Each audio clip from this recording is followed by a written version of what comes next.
Welcome, my friends. Welcome to my world.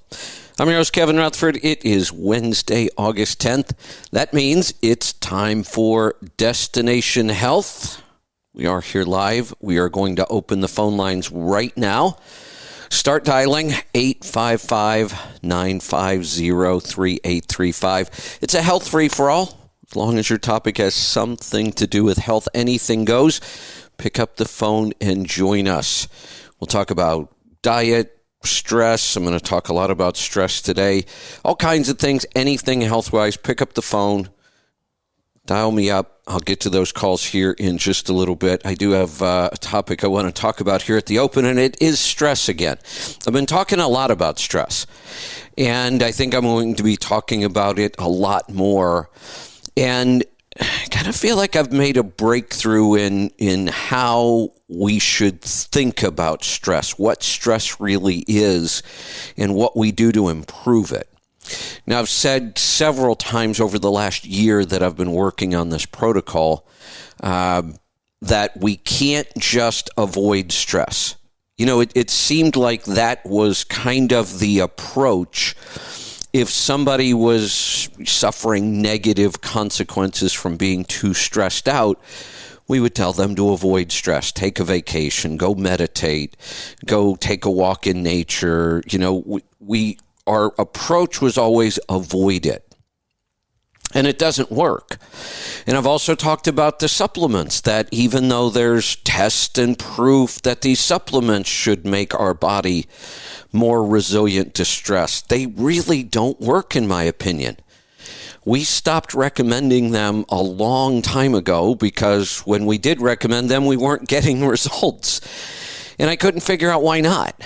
And I came to the same conclusion about supplements and diet with our overall health, that I came to that same conclusion on stress and lifestyle. I said the supplements aren't going to do you any good unless you change your lifestyle.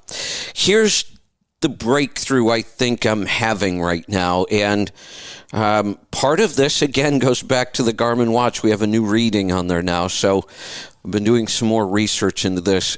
Here's where I think we've made the biggest mistake when it comes to stress, that we treat stress as though it's all mental. It's all, I don't want to say in our head, but that's kind of the way we treat stress, that it's in our head, that it's a mind thing. And it's absolutely not. It's absolutely not a mind thing. Stress, here's the way I see stress right now. Stress is our stress muscle I've talked about, our stress resilience, is not really our body's ability to handle mental things. It's really our body's ability to handle more extreme physical things. And what we've done in our society is we have taken away all of those extreme physical things. And when we do that, our body gets weaker, physically weaker. That really is our stress muscle. I was right on with this whole analogy of a stress muscle. Turns out that our stress resilience, I talk about the stress muscle, really is muscle related. It's our overall fitness, our overall physical fitness that allows us to either deal with stress or not. And as we get weaker and weaker physically, our body does not deal with stress well at all. And we stay in stress mode, fight or flight mode, and that is very damaging to our health. Well, now I get it.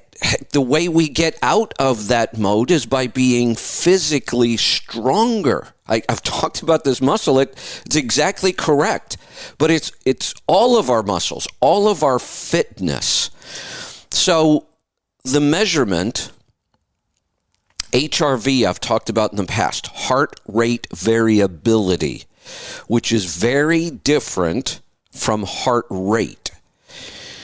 This is the raw number that Garmin is using to create the instant stress reading and the body battery, and it also ties into your sleep scores. In my opinion, this is the single best marker of overall fitness that we have. I don't think anything else even comes close once we start to understand this. In the past, we haven't been able to measure this easily. There was a time you couldn't measure it at all, unless you were in a lab. Just a year or so ago, if you wanted a good HRV reading, you really wanted to wear a chest strap that would communicate with your watch or your phone or whatever it was. Then we started getting some devices that could read HRV, watches, rings. The Oura Ring measures HRV. There are a couple watches out there. HRV is a number I've been working on for about 5 years now. I went back and looked at some of my notes. I was working with a software company about 5 years ago. We were trying to develop our own app with it, and we weren't there yet. There wasn't enough devices on the market. We weren't reading this number all that accurately. So we kind of set that project aside, but I realized how long we've been working on this number. In fact, there was an interesting, one of the things I'll tell you about HRV is you don't use your number to compare to anybody else. It's really not accurate. You figure out what your HRV number is, and then our goal is just to get it higher. The higher your HRV number is, the healthier you are, the more fit you are. And it really is a measurement of how resilient we are to stress and whether or not our body will go into the stress mode or not. We want to stop our body from constantly going in and staying into that fight or flight mode. And it's not mental, it's physical. And I'll try to explain that. But when I was working with the software company, something interesting happened. I was submitting my data to them, and we were working with it. And I said, can you give me some examples of other people and their HRV numbers so I can start to compare? And she said, yeah. And I said, you can block out any personal information. I don't need to see that. I just want to see other examples, because HRV was such a new reading, I couldn't find much information about it. Well, the first one they sent over to me, they didn't block out any of the personal information. And it was kind of funny because it was Ben Greenfield. And Ben was working with the same company on the same kind of project, so they just sent his numbers over, which were incredible, by the way. Ben Greenfield is, kind of a biohacker, triathlete. The guy's pretty incredible, but his numbers were impressive. The goal on HRV is the higher the better.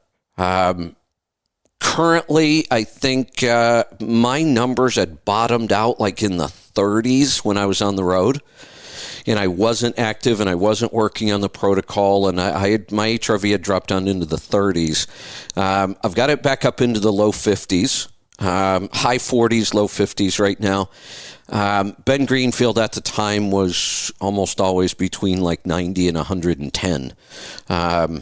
Again, that you don't necessarily compare yourself to anybody else. The goal is to get your reading and then improve that reading. And I'm going to talk about how we improve it. I mean, that's the point here. We can measure this. We know when our body is not dealing with stress well, and we can fix it. I just have so many notes here. I want to make sure I stay on track in this makes sense. So here's what HRV is reading, and here's how it relates to stress and why this number is so important. So we have the rest and digest mode and the fight or flight mode. When we talk about our body, we talk about the sympathetic mode of our nervous system or the parasympathetic mode. The parasympathetic mode is where we want to stay. That's our rest and digest. When we hit the fight or flight mode, we can measure this, and we know what changes.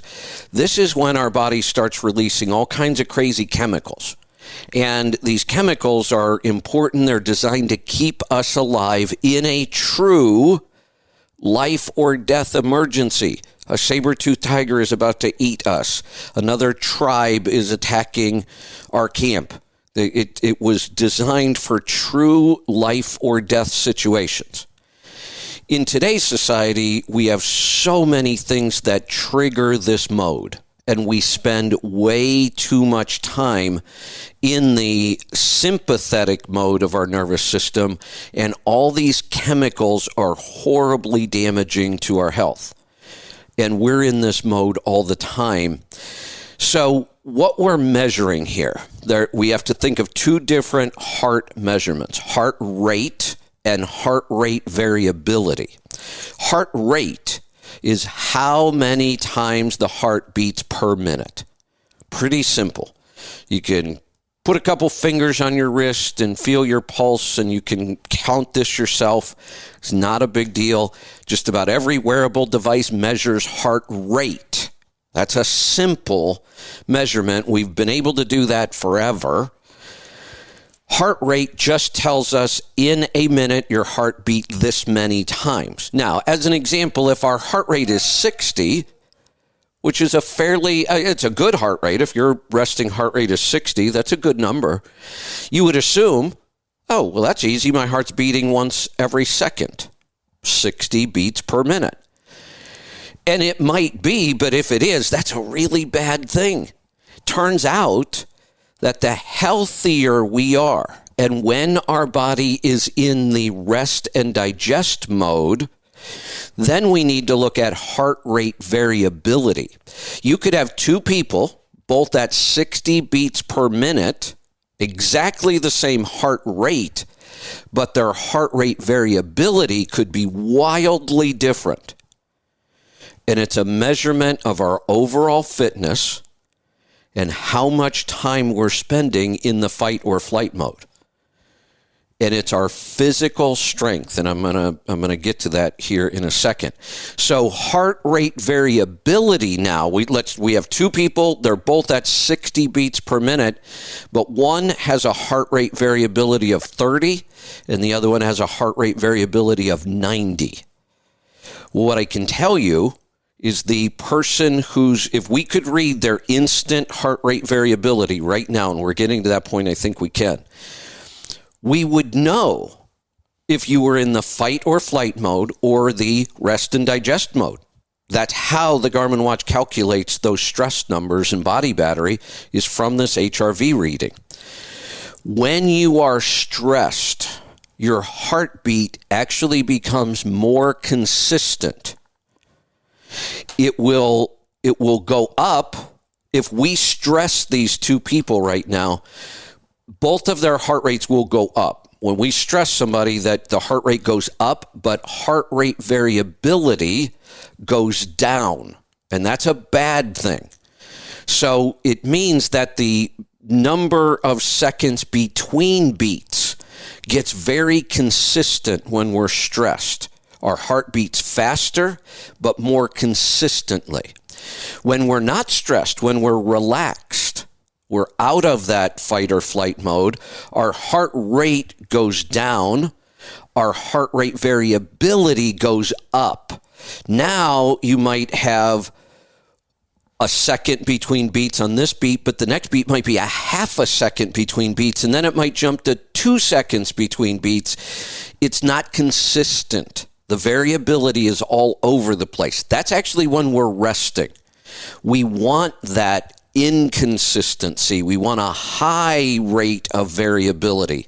That means our body is dealing with the stress and we're staying in the parasympathetic mode, the rest and digest mode. That's what we're measuring here. Here's what I've been able to figure out over the last year working on this. And what brought this up recently, I haven't been using my app much on the Garmin watch because I have my watch set up so well I can get all my data right off my watch. So I just forget to sync and look at the phone. Well, I did yesterday, and I see a new reading. And the Garmin watch, if you have the right watch, the newest sensors, is now showing us the raw score for HRV. This is a really good number to work with if you understand it. So I'm happy that I now have that raw score as well as the instant stress and the body battery. The raw score is the best indication of our overall fitness. Here's what I'm finding, and now I understand that stress is not mental, it's physical. Our stress response is our body's ability to deal with extremes. It might be extreme activity, it might be extreme heat, it might be extreme cold. It is a physical strength and a physical response to physical conditions. That's what strengthens our body's ability to deal with these things. Now that clicked, look at the protocol that I designed, and I didn't have this thought clear in my head at the time. I didn't get it till just now. But somehow we still got it right because I was measuring and testing and I figured out what worked. I couldn't explain why it worked as well as I can now. All of the things we do in the protocol, we put our bodies into extreme situations that they don't see in our normal day, but they're all situations that our body did see when we were hunter-gatherers. Extreme breathing. We don't do enough extreme breathing because we don't exert ourselves anymore. So now we have to sit down and force ourselves to breathe in a way that builds our resilience and our fitness. The X3, the resistance training, we don't push our bodies and our muscles enough, and our muscles get weak over time. Our lifestyle is horrible for that. The extreme heat of the infrared sauna and the sweating, the extreme cold of the shower. It clicked. Everything I'm doing is putting somebody's body through some sort of an extreme that they don't normally see during their day anymore, but we used to see it as hunter-gatherers all day, every day. This is completely physical. When you start pushing your body, it gets used to those extremes. Here's the best example. We always talk about the cold shower and how hard this is for people. But I try to tell people, look, when you get used to this, you're going to enjoy it. Our body can't handle those extremes anymore. And that is what we're talking about when we talk about our stress muscle. We don't expose our body to these physical extremes and our body gets weaker. That's all stress is. Stress is not this big, weird mental thing that we thought it was. Now, our thoughts can have an impact on it, just like our thoughts can have an impact on our health. But our thoughts are not stress. Most of our stress is coming from our perfect environment where we stay 70 degrees and completely comfortable, and we don't want to do anything that's uncomfortable anymore. We don't want to breathe like that. That's uncomfortable. I don't want to push on that band it hurts. I don't want to get in the cold shower. I don't like it. No, that heat doesn't feel good. This is stress. This is a whole new way of looking at it, but I think it's the correct way of looking at it. And honestly, I haven't found this anywhere else. In all the books I've been reading, I just may be onto something original here. If we start looking at stress like this, we can now measure your body's ability to handle stress, and it really is the HRV number. We take somebody like Ben Greenfield. I've talked about this, and I'm going to start showing this in the numbers. I got to get them together. I've talked about when I first started doing this protocol. I said, when I'm in the sauna blanket, when I'm doing my breathing, the breathing's a different matter. Let me set that aside. When I'm in the sauna blanket, my stress level goes up to 90 to 100. When I'm doing the resistance training, my stress level goes through the roof, right up to 100 sometimes, maxes out.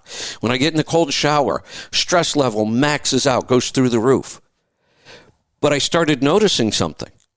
The more I do this, that doesn't happen anymore. Yesterday, I would have swore my stress level should have been well above 90. And I looked down and it was 42. I thought, wait a minute, what's going on? Well, I realized I'm going to have to push harder. My body now can handle that much stress without being stressed. My HRV is nice and high doing those things that used to put me through the roof. Well, that's no different. We'll go back to the muscle analogy. When I first started, this band was really hard. Now all of a sudden that band's easy and I got to go up to another band to build my muscle. If we want to keep building that stress muscle, we have to keep upping the ante. We might have to do a little longer. We might have to do a little more intense. But this is what will finally break this stress that we're dealing with. Nothing else works. Like I said, meditation, mindfulness, it's all great stuff. It's not going to do a thing because you don't have any strength left in your stress response, because we never push our bodies anymore physically.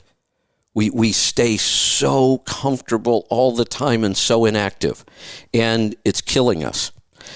All right. I have a couple other things here, but we've had a call on the line for a while, so I'm going to take that. Any other calls? If you want to get in, jump in now. 855-950-3835. I'm going to come back to some of this. I have some other things I want to talk about, but it's time to hear from you. Pick up the phone and join us. We're going to head off to Pennsylvania. Marcy, welcome to the program. Hi, Kevin. How you doing? Doing good. What's on your mind today? Well, I put a message on the Healthy Tribe last night, and I'm just kind of talking about my journey and my, started from, paleo, dirty keto, NDK, carnivore. And I'm noticing, my blood sugars are still high, well, in the morning for sure, and even sometimes during the day, over 100. And I got into, the intermittent fasting, did the 16-8 for a while, and there's some little improvements, but still some stalls. Then I went to 24-1, and there's still some stalls there. I do have hot flashes and night sweats still, and I'm just listening to Doc talking about stress in general, stressing the body. I think that, this insulin it has to be cleared up, because I don't think I'm going forward unless that lowers down. So I'm thinking about stressing the body even further. So I'm going to even do a 72. I'm almost finishing a 72-hour fast here in a couple hours, which I feel perfectly fine. So I think I'm going to continue the 72-hour fast, like maybe once a week or something. For I'm thinking. I mean, I don't know. I'm just saying that's a stress for the body. And what's your thoughts? Well, that's an interesting thought. And my answer is, I don't know, but now we can measure this. And I hadn't thought about this as a possibility. But if we find out that fasting stresses the body in the proper way, first we have to find out, is it stressing the body at all? Yes. My guess is it is. Well, but I'm not sure if it's the right way. It's interesting. Probably is, because fasting is such a natural phenomenon anyway. We evolved fasting all the time just because there wasn't food around all the time. I don't know. That's it. But we need to go study that. Do you have the Garmin watch with the stress reading? No, I will get the Garmin watch though.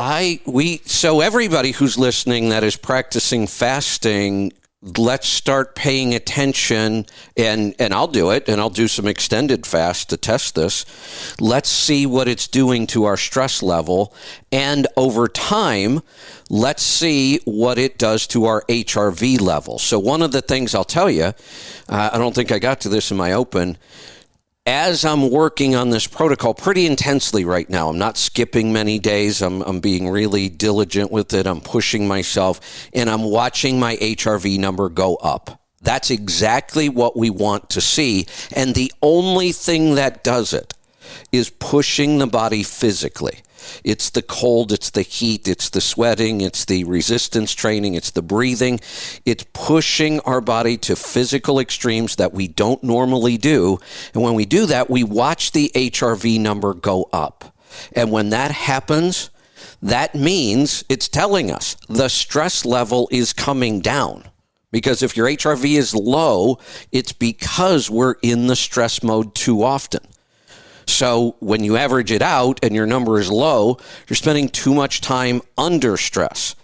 When our HRV climbs, what it's telling us is you may be exposed to stress, but your body does not need to go into the fight or flight mode anymore. You're strong enough now to handle that stress, and your body stays relaxed. And when it does, then our hormones will normalize. Because insulin is the master hormone. When we go into the fight or flight mode, what does our liver do? Our liver starts cranking out glucose for energy. And if we're in the fight or flight mode all day long, no matter, even if you're eating zero carb, you could start to have blood sugar issues because your body will just keep creating the glucose because you're stressed. That is its response. It's what it's supposed to do.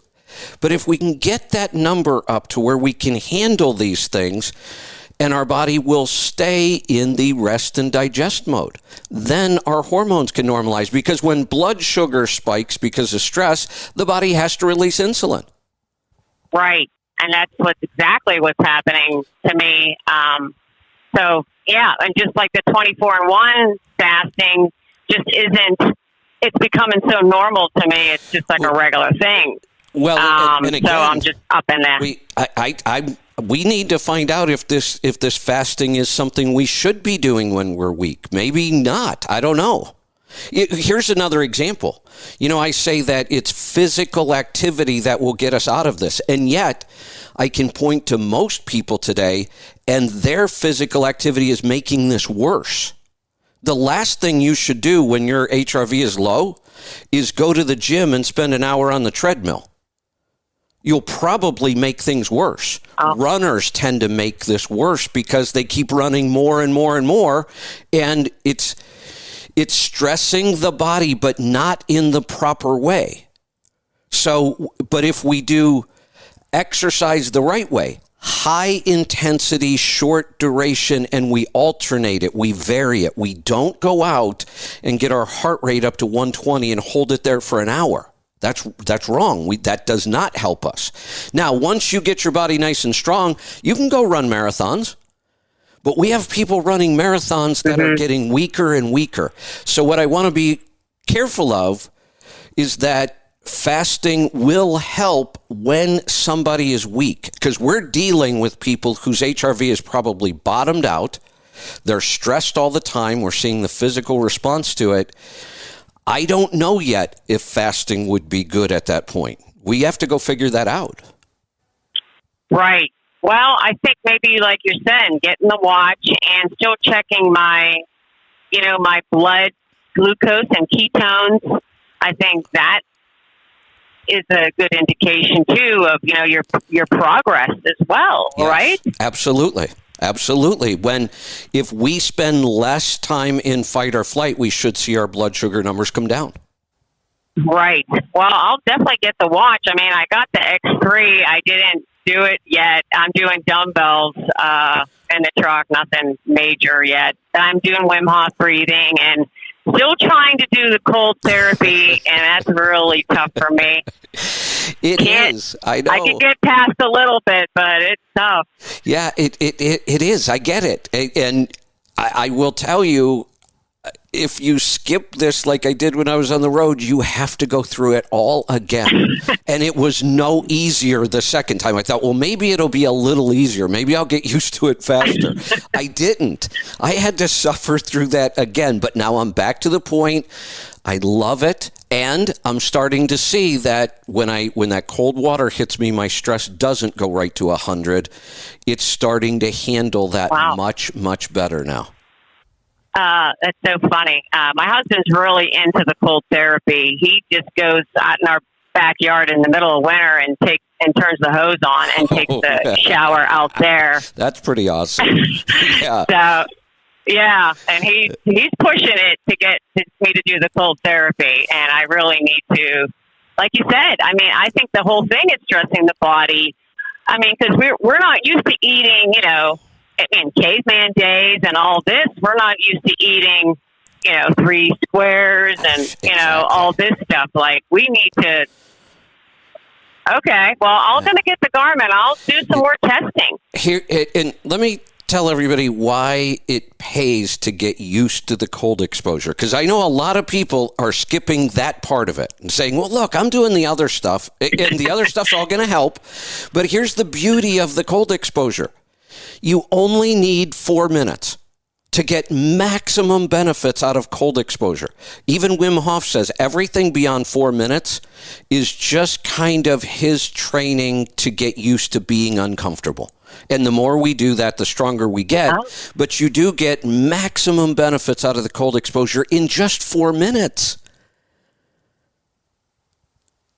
Well, I like that. I mean, I like that there's a limit that I can get to. Right.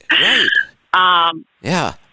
I also think, even that fasting, I've been, looking at different people. Like the Dr. Mindy Pelz, who she's really into the intermittent fasting and hormones and other people. But here's like the 72-hour fast is almost the key to honing in on your fasting. If you can do a 72-hour, you can your body can. It's easier to do fasting, regularly. Yes, that is true. Your body gets used to all of these things. And unfortunately, your body also gets used to not doing these things, and it gets used to that comfort. And that's what's killing us. We want to be comfortable all the time because it feels good to be comfortable. It's not comfortable to be uncomfortable. That's the whole point. And that's where Wim Hof talks about using more than 4 minutes to condition our body to be uncomfortable so that at some point it's not uncomfortable. And then you can do it. The cold is not crazy uncomfortable anymore. It's a little shocking at first, but it gets easier and easier all the time. We're conditioning our body to the things we used to experience all the time. One of my notes down here was about the show Alone. I've talked about it many times. The season just ended. We had the final episode last week, so we know who won. And it's interesting, he used a totally different strategy than anything I've seen before. It was pretty brilliant, and it worked. He won. So the first thing, they were in Labrador, Canada, and they were up there because they were with the polar bears. That was like the big challenge here. When they first got there, they were dealing with temperatures in the 30s almost every day, between 30 and 40. But that winter wasn't here yet. So this guy did something really different. He did not build his first fire and they made it like 76 days, I think. It was somewhere right around there. He didn't build his first fire till 2 or 3 days before the event ended. And his strategy was sound. Wow. He said, when you look at how much energy you have to expend in calories to go find firewood, cut firewood, carry firewood, stack firewood, build the fire, tend the fire, he said that is a tremendous amount of calories. And that's the whole point. You have to conserve your energy and your calories out there.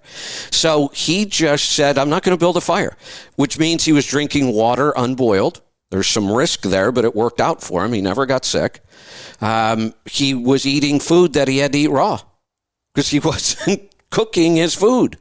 Now, eating just raw food for too long, some of these strategies would not have worked as a hunter-gatherer. They actually would work against you. Eating too much raw food, not enough cooked food would be a problem. But it worked for him in this competition because he saved a ton of energy. He didn't have to hunt or eat as much because he wasn't expending all that energy. Then when winter started to set in and it's harder and harder to find animals, it's harder and harder to go hunt because of the snow and the temperature, he made a decision from that point on, he was just going to fast the rest of the competition and hope he could make it. And it worked. Wow. He ended up fasting like the last 17 days, I think. Maybe, did he make it that far? Oh, my gosh. Maybe he did. It was quite a while, but it was his strategy. If I don't have to go find food, I'm just going to hang out in my tent and sleep. And he did it. He kind of hibernated, and it worked, and he won. Well, I think that's very cool. I mean, I was even thinking about this fasting regularly for a few, I'm going to try to do it for 8 weeks in a row.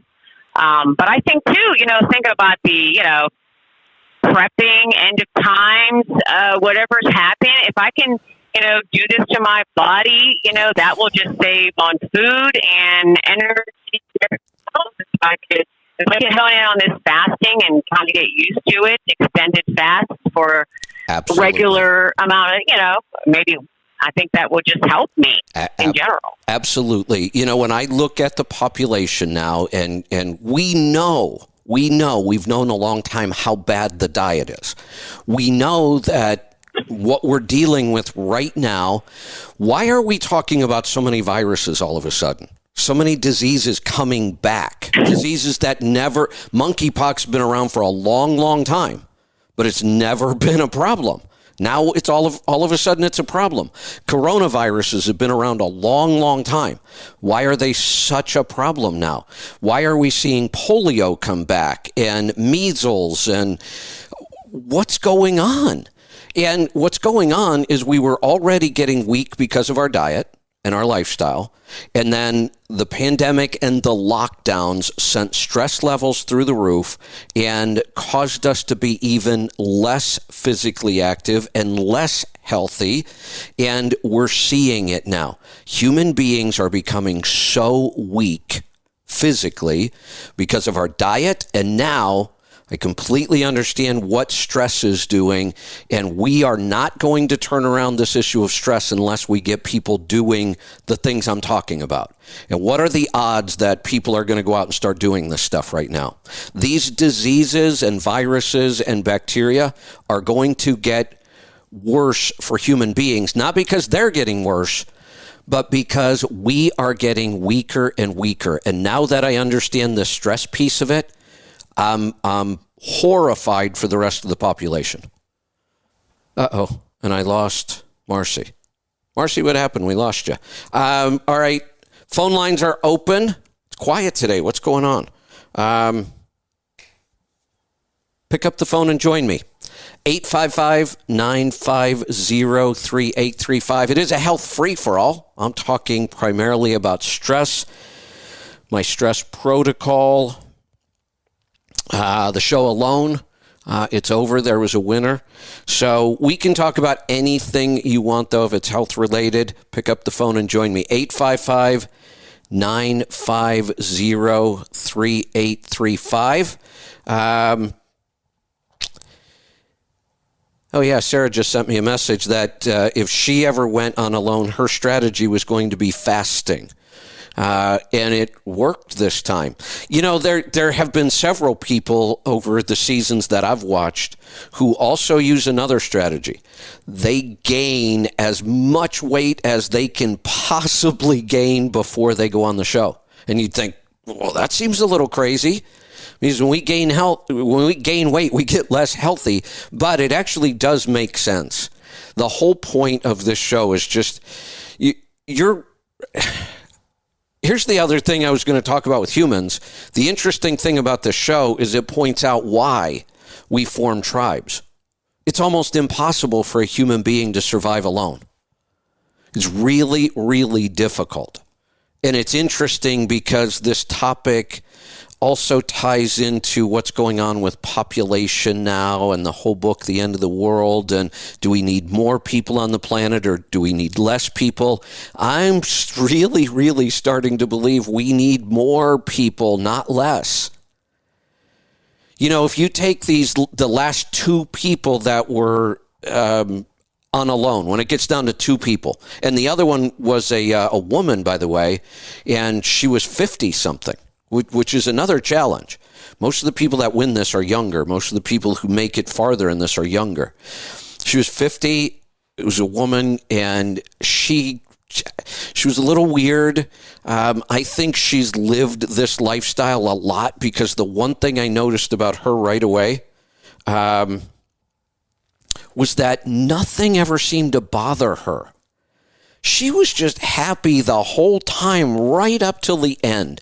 Everybody else complains about being hungry, about being weak, about being tired. She was just happy all the time. Nothing seemed to bother her. She didn't have a lot of the crazy skills. She had some pretty good skills. Everybody that makes it on the show has crazy bushwhacking skills. But hers weren't incredible. She was just kind of okay at everything, not really great at anything. She almost won this. And I would have been shocked, but it was just either, she's just so used to living like this, and her attitude, I think, was what carried her through. But it had those two, and this would be interesting. I think this could be a really interesting twist on this show. They should do a special season. When it gets down to the last two, they should let them live and work together. I think that would be really interesting. Then we might see that there would be no time limit to how long they could survive. Would two people be enough of a tribe, or would it take three? For the most part, though, trying to live out in the wild alone, even the people that survive, it only takes one little mistake and you are toast. If you get injured and now you can't go get food, you can't go get firewood, you're screwed. We are not designed to live alone in the wild. That's why it's an interesting show, and they called it Alone, I think, for that reason. But I think an interesting twist would be to combine a couple people, and let's see how long human beings can survive in really extreme conditions. What's the number? Do we need 3 to make it, pretty consistent? Do we need 4? Do we need 10?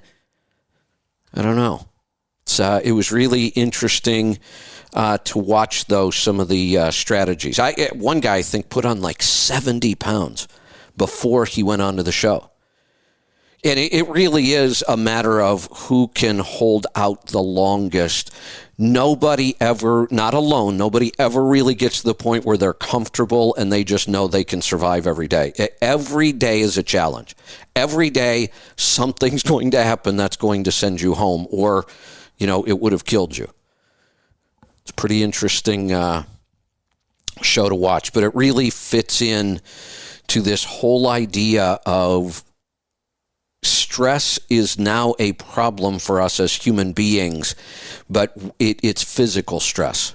Stress is not mental. It is our body's physical response, and the only way we make it better is by making our body physically stronger. And that number is our HRV number. That is the one number that tells us how physically strong your body is and capable of dealing with stressors. So it's a beautiful number. You measure it, and then you start doing things to make that number higher. And I'm still looking for more things, like talking with Marcy. Maybe fasting can be a part of this. I hadn't even thought about that. Because nowhere in any of my reading have I really read anywhere that fasting is good for our stress levels. But we now know that what's good for our stress levels is to push our body in specific ways. There's actually a term for it, eustress. Good stress that builds our body's resilience to stress. But we have to do it right. And if you do it wrong, things actually get worse. Calls are starting to come in. Let's go to California. Juan, welcome to the program. Hey, Kevin. Since you're talking about HRV, I have a question. Sure. So I've been using an app. It's called HRV for Train. Okay. I guess the first question would be, what do you use to measure your HRV? So I've used several devices over the years. What I'm down to now is my Garmin watch. And I am going to start wearing my Oura Ring again. So I used to wear both when I was doing a lot of testing. And the reason I wore the Oura Ring was because it gave me the raw HRV score. Then the Garmin watch gave me my Sure. body battery, my stress level, and between all three numbers, I could really figure out a lot of stuff. And then I got to the point where I'm like, Sure. I don't really need that raw number anymore, so I had stopped wearing my Aura for a while. Now, like I said Sure. yesterday, I opened up my app, and I see this new score on my Garmin, HRV. This is awesome. But what I'm going to do, Yeah. I actually put my Aura back on because I want to see how close these two devices are measuring Yeah, that number. compare. Yeah, and just compare them again. So that's what I'm using to measure mine. So the Garmin watch has the HRV reader, So here's the interesting thing, and I'm going to call Garmin after the show today because I have some questions for them now that I see this. So I see it on my app, and I tell Lisa, "Hey, did you see that new HRV reading on your Garmin app?" And she said, "No, I don't have it." And I said, "Well, open it up right now. Make sure it updates." She opened it up. She updated everything. She does not have that reading. And I'm thinking, wait a minute. I don't either. I spent like an hour and a half messing with her phone, with her watch, trying to figure it out. Yeah. Here's what I think, and this is what I have to call Garmin. There is now in the Instinct Solar, which is the base model of watch we built the diesel on, there's a second generation. And I have the second generation because it's the trucker's watch. Lisa didn't upgrade hers. Yeah. I have a feeling there are some new sensors, some new physical sensors in the upgraded watch that allow them to show this instant HRV. That makes sense. Okay. So how does it come out? Like the app, mine comes out like a 7.2. Basically, my range is 6.0 and 8.0. It's kind of the range that I have on there. I don't know if that's how your Aura Ring or the Garmin watch read. No, neither the Aura or the Garmin watch read like that. See, here's kind of what we're going to have to deal with here. The raw number. Yeah. The raw number is the raw number. That no matter and that's why I want devices that show me the raw number. You can create all your own scales and all these other numbers, but show me the raw number because that's our best comparison. So if a device doesn't show that raw number, then we're going to have a hard time. Like the Garmin breaks the HRV and uses that number for 3 other readings that is proprietary to them. They show it as instant stress, but their scale is 0 to 100. Well, somebody else could create an instant stress from HRV, but their scale might be 0 to 25, and we wouldn't be able to compare the two then. So I love the fact that I now have the raw number, and the raw number is just a math calculation. It's not a proprietary number. Everybody would show the raw number the same way because it just tells us what is the variation between my heartbeats, and it's just a math formula is all it is. Gotcha. So I guess I'm going to have to upgrade my watch, I think, because I would like it all just coordinated through the Garmin and the app. That would be awesome. Yeah. So here's the interesting thing. In the beginning, I used to think the range was 0 to 100 because I had never seen a number over 100. So I assumed, well, the scale must end at 100. It actually doesn't. There is no end to the scale, and I'll explain why. And the first time I knew this was I got Ben Greenfield's data, and he had some readings in there that were over 100. I'm like, wait a minute, how does that work? So remember what we're measuring with HRV. We're measuring the time between heartbeats. So, and we want that number to vary a lot. Well, there really isn't any upper number of how long the delay could be. Right? Sure. So, definitely. There is some number up there that a human being probably can't exceed, or we can't yet. We keep, finding new ways. But so that's why that there's kind of no upper number, because somebody could keep getting fitter and fitter, and they might get big delays in between their heartbeat. And that tells us that we are physically stronger and capable of dealing with stress. Gotcha. I did notice on my my Garmin my stress level and my body. But go ahead. Let me go back to another thought, because I'm going to forget this if I don't. Because you mentioned HRV for training. Here's the real value in HRV for training. It stops us from overtraining. Yes. All these things that are good for us, the high-intensity workouts, the cold, the heat, at some point, if you do them too much, you will actually go the other way. You'll start getting weaker. You won't get, just like we have to work out a muscle and then give it time to rest. We have to do these things correctly, then give our body time to recover from them. And if we don't and we overtrain, our body will actually get weaker and our HRV will go down. And I will tell you that once people get into training, almost everybody overtrains. Very true. No, I have the tendency to do that as well. One thing I am noticing, though, that when I do train, or if I get in, we have a sauna at the gym I go to, my heart rate will race up to like 160. I'll stay in there for about 20 to 30 minutes at about 190 degrees. My stress level will go. Actually, on the Garmin, I guess it only goes to 100. It'll literally go I'll have like three lines across the face of my watch. It goes through the roof, right? Right. And but the cool thing is, about an hour and a half later, my stress level will be very low, and so will my body battery. Exactly. Yeah. That's pretty cool. It is. And I get so excited about this because we have never been able to measure these numbers. That's why we have never been able to figure out stress. Yeah. One more point about the HRV is my personal experience. When I've had a particularly stressful day, after a night's sleep, I'll get up and my HRV will be reading low. A couple of rounds of Wim Hof breathing, because I have the app, it will be right back in range. Literally, like within 10 minutes, it goes right back up. Yep. So that's pretty awesome. But that's pretty much all I have. You're right. It's awesome. And it's awesome now that we can measure it and know that it's working.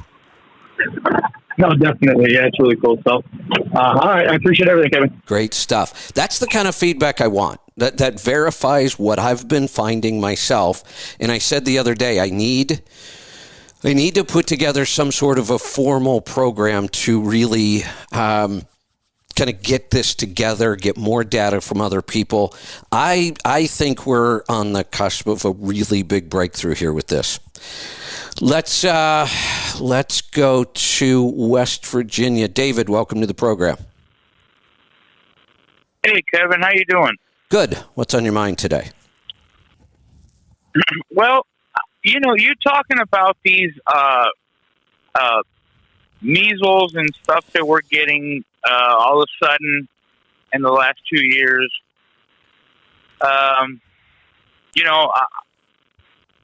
Kevin, I was in Florida,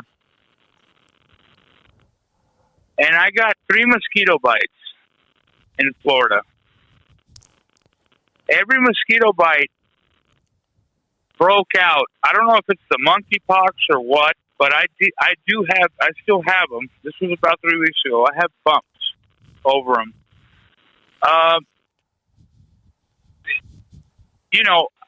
What I'm trying to say is, I think this could this be being spread? What I'm asking you, Kevin, could it be being spread among us, or intentionally? Do you mean? Yes. Yes. Look, anything's possible when it comes to stuff like that, and it's looking more and more probable even. I'm not saying that it is or there's any evidence that there is. I haven't looked at it. Even if it is and we find evidence, it will be like the argument behind where did the COVID really come from. You can scream all you want. You can show them all the evidence you want. Nobody ever admits it anyway. I know, Kevin. Yeah. So that's why I trust you, Kevin, because you need evidence. You don't just talk conspiracy theories. You need proof. But what I'm telling you is that I'm hearing that before this outbreak ever happened of the monkeypox and everything, that Bill Gates and them were talking about it. Well, now I got a mosquito bite. You remember when they were talking about releasing mosquitoes and stuff like that with Oh, yeah. with Yeah, diseases? we've studied that in the past. And now, I'm not aware of monkeypox spreading through mosquito bites. I don't think that is it might be possible. I don't think it is, though. We know there are certain diseases that are absolutely spread through mosquitoes primarily. Many of the tropical diseases, malaria, things like that, can be spread through mosquitoes. Zika, the Zika virus, was transmitted through mosquitoes. I have not seen, read, or heard anything about monkeypox being spread through mosquitoes. Monkeypox is spread through physical contact of bodily fluids that contain that virus. Somebody with monkeypox can sneeze on you, and you're probably not going to get monkeypox. It's not spread airborne. No. It's a physical skin-to-skin contact. That's why sexual contact is the primary driver of it right now. But here's what I'm a little worried about. At first, when we look at this as kind of a sexually transmitted disease, and it's mostly really primarily in homosexual and bisexual men for some reason. Right, I understand that. When you look at that, you go, oh, well, I don't have to worry about this. But here's what I'm a little worried about now. It is spreading slightly into the general population. I'm worried about kids going back to school and sports. And the one sport I'm really concerned about, because we struggle with this in the sport all kinds of ways, is wrestling. There are all kinds of skin conditions and diseases that are rampant in wrestling, and we fight against them constantly. That worries me with this virus out there now. Okay. Well, I know that these were from the mosquito bites, Kevin. Because everywhere I got a mosquito bite, it was an outbreak right there. Well, but that's not monkeypox.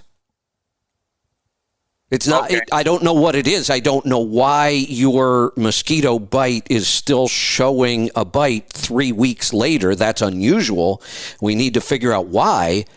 But that has nothing to do with monkeypox as we know it.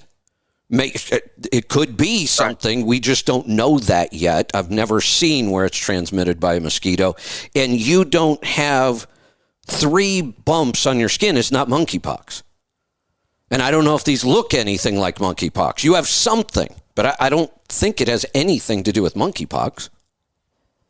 But I mean, Kevin, what I'm telling you, everywhere I got the mosquito bite, I got a mosquito bite. There'd be bumps around it. Oh, there's more bumps. The next day. Well, that's different too. But again, I've not heard of monkeypox acting like that. Well, Could be. Not to get too deep into it, Kevin, with you, because I know you're not a conspiracy theorist. That's why I trust what you say, because you want proof. But, I mean, all of a sudden, COVID being spread around us, and an election, there's and all this. Something going on. Yeah, there is something going on. Now, the biggest problem, and the reason I focus on this is because, and one of the reasons I don't like to focus on conspiracy theories, even when you can prove to me there's evidence, is because what am I going to do about it? If I find out that, I don't like to focus time on things, even if they're true, if I can't change it. So the one thing I focus on with all of these health-related issues, viruses, new diseases, old diseases coming back, vaccines that are killing people, what do? I come on here every day and tell people how to be as healthy as you can possibly be, because it's the only way I know to defeat this. Right. And you're right, Kevin. Thank you very much for that. So we'll keep an eye on those, and if there are any other changes, send me a message or reach out. I want to follow this and see what's going on with you. But well, no, I'm not taking the vaccine. I mean, whatever happens to me, I'll live with it. They're gone now. My skin. No, I'm just saying if something else happens, let me know, because I'm interested in what happened to you. It's unusual. No, it just went away. I just went away after a while, but.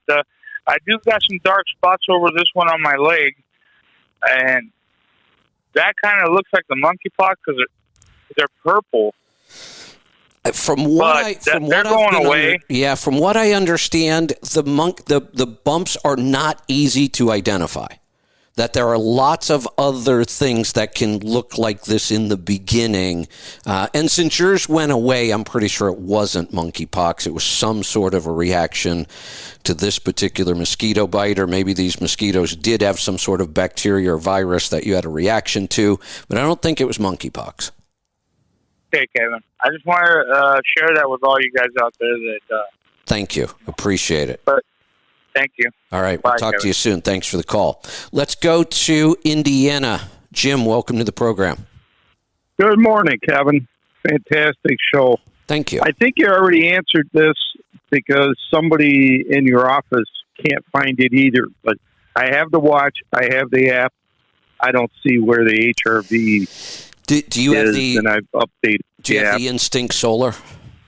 The solar, I have the diesel. Oh, you do have the diesel? Yeah. Oh, see, I think, I'm not positive, but I think the diesel should be the latest generation of the Instinct. It should be the Instinct 2, I think. I'm going to have to call Garmin and find out. It is. Yes. Yeah, it is. Then you should have this reading. And I'm wondering, have you downloaded the software for the trucking side of things that has the workouts and? Yes, the Okay. Yeah. oh shoot, what's it called? No, Yeah. I'm going to have to call Garmin today and get the answer to this because I don't know. I don't know why it showed up on mine and other people aren't seeing it. I didn't do anything different. And as far as I can tell, on the Garmin Connect app, the stuff you see on that My Day screen where it opens to, there's no way to change any of that. Not that I've found anywhere. And I've been all over this thing. And all of a sudden, HRV showed up at the very top. It's right there at the top. Can't miss it. Yeah, I got heart rate, body, battery, stress, Yeah. all that stuff. That's what Lisa had. And 3 days ago, that's what I had. And then yesterday, all of a sudden, HRV just showed up at the top. Huh. Yeah. Just another question on body battery. There's a couple of mornings I'll wake up and it's like at 14. Yeah, that's a bad day. Hey, now.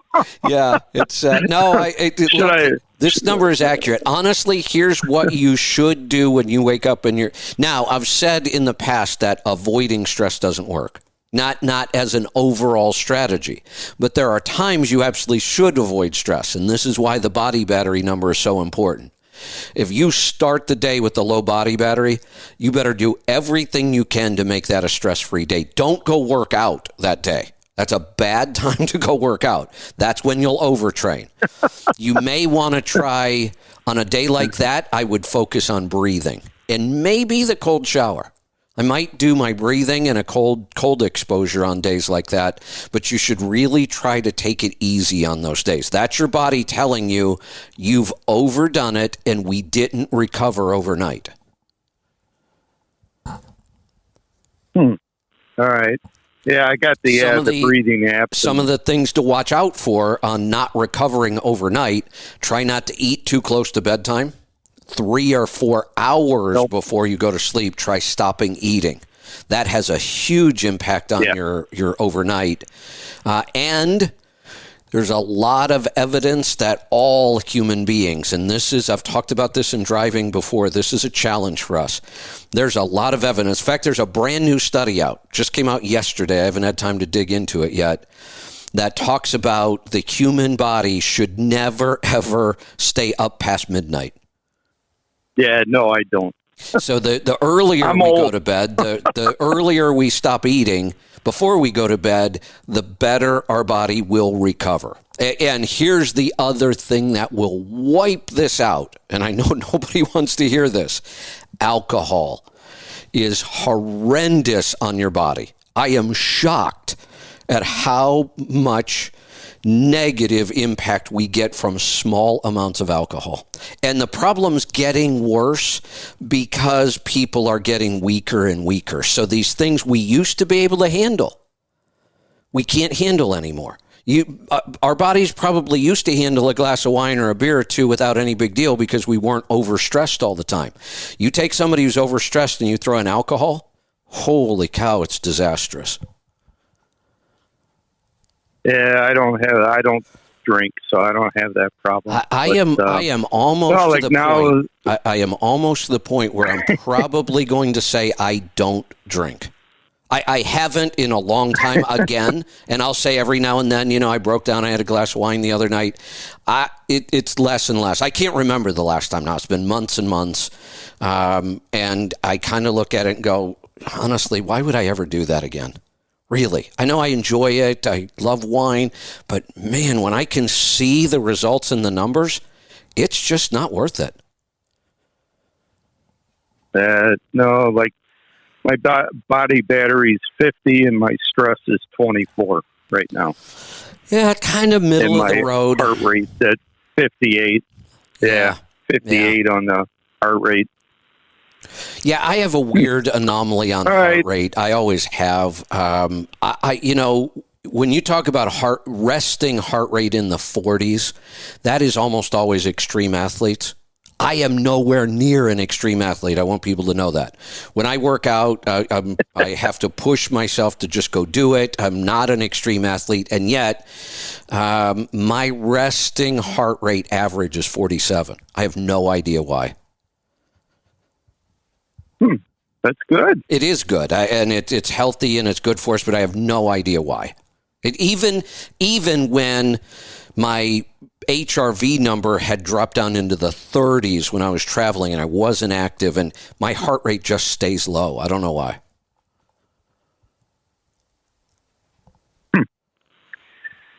All right. Well, I will. I listen to you all the time for many, many years, so I'll wait for your answer from Garmin on why some of us don't see it in the app. Yeah, I got to go find this out because now I'm curious because I really like this number. Again, I'm a kind of a numbers junkie, so I like that. But all right, I see we have blown through the first hour, and Lauren has joined us. So we're going to bring Lauren in. We're just going to roll right on, and you know what? I think I'm supposed to stop the show, restart for Aaron. So I'm going to do that. Now, don't anybody hang up. We're not going to restart the phone system. I'm just going to close out the first hour of Destination Health, restart after hours with Lauren and Kevin. So hold on for about 30 seconds here, and we will be right back to bring Lauren in and then get to more of your calls. So don't hang up. Be safe, be profitable, be fit and healthy, always. Do the hard work and master the journey.